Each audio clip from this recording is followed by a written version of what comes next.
சாதாரண கணவன் மனைவி சண்டை தமிழ்நாட்டு அரசியலையே அதிர வைத்த சம்பவம் கோவையில் அரங்கேறியுள்ளது.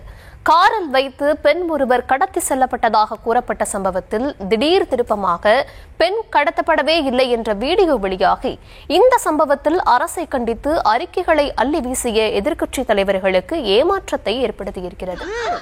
வடிவேலு நடித்திருக்கும் இந்த காட்சி போன்ற ஒரு சம்பவம் தான் தற்போது கோவையிலும் அரங்கேறி ஒட்டுமொத்த தமிழ்நாட்டு அரசியல் களத்தையும் அதிர வைத்திருக்கிறது.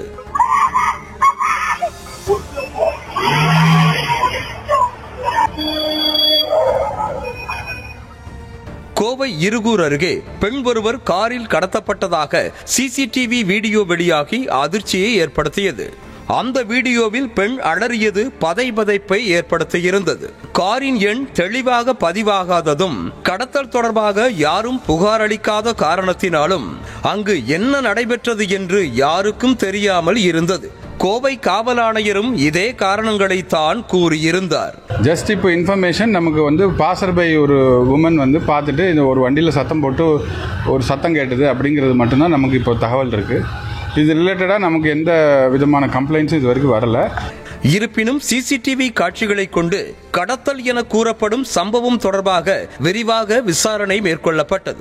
இதற்கிடையே தமிழகத்தில் பெண்களுக்கு பாதுகாப்பு இல்லை என எதிர்க்கட்சி தலைவர் எடப்பாடி பழனிசாமி, தமிழக பாஜக தலைவர் நயினார் நாகேந்திரன், பாமக தலைவர் அன்புமணி உள்ளிட்டோர் அறிக்கை வெளியிட்டிருந்தனர். கோவையில் கல்லூரி மாணவி ஒருவர் கூட்டு பாலியல் வன்கொடுமை செய்யப்பட்ட சம்பவத்தில் 4.5 மணி நேரமாக பெண்ணை கண்டுபிடிக்க முடியாமல் காவல்துறை திணறியது தொடர்பாக எதிர்க்கட்சி தலைவர்கள் கேள்வி எழுப்பியிருந்ததால் ஏற்கனவே அனலில் அமர்ந்தார் போல இருந்த போலீசார் கடத்தல் என கூறப்பட்ட சம்பவத்தால் திடுக்கிட்டு போய் இருந்தனர். பெண் கடத்தல் குறித்து சமூக வலைதளங்கள் பற்றி எரிந்து கொண்டிருந்த போது இந்த சம்பவத்தை நேரில் பார்த்த பெண் ஒருவர் என்ன நடந்தது என்பது குறித்து விவரித்த ஆடியோ வெளியானது.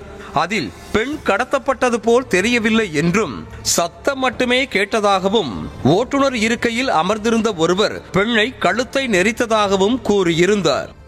அந்த கார்ல முன்னாடி டிரைவர் சீட்ல ஒரு வெள்ளை சட்டை போட்டு உட்கார்ந்திருந்தா, பக்கத்துல ஒரு லேடி. அந்த பொண்ணு முன்னால சீட்ல உட்கார்ந்திருந்தா, பின்னால சீட்ல டிரைவர் சீட்டுக்கு பக்கத்து சீட்ல அந்த டிரைவர் சீட்ல உட்கார்ந்திருந்தா அந்த பொண்ணு கழுத்தை பிடிச்சு நெரிச்சிட்டு இருந்தான்.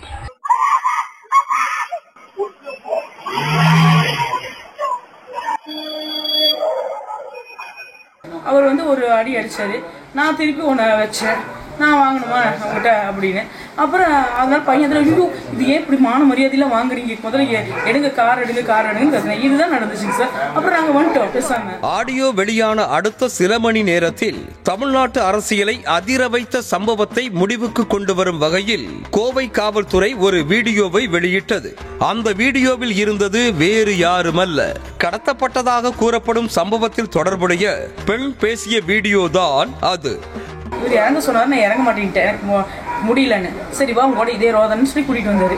இப்படியே பண்ணாதேன்னு நான் சொன்னேன், உங்கள் வீட்டுக்கு மட்டும் நீ தாங்குற, இப்படியே பண்ணுறேன், இந்த ஒரு ஹோட்டல் கூட்டிகிட்டு போகிறேன், சினிமா கூட்டிகிட்டு போகிறேன், ஒரு சாதாரண மேட்டர் தான். நாங்கள் வந்துட்டு இருந்தோம். இப்போ அவர் சொன்னோன்னா அப்படியா இப்படியே பேசிட்டு எங்கேயும் என்னை கூட்டிகிட்டு போகிறாரு, சந்தோஷம் வச்சுக்காதுன்னு சொல்லி நான் கீழே அங்கே பார்த்தேன். அதுக்குள்ளே பையனும் அவர் என்ன பண்ணார், கீழே இறங்கி நீ வீட்டுக்கு போனேன்னா பெரிய இஷ்யூ ஆகிடும், நீ வான்னு கூப்பிட்டாரு.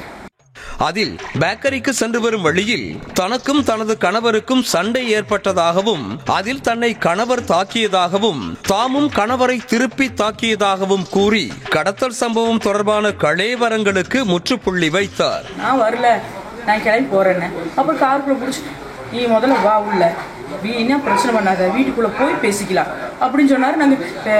அவர் ஒரு அடி அடிச்சாரு.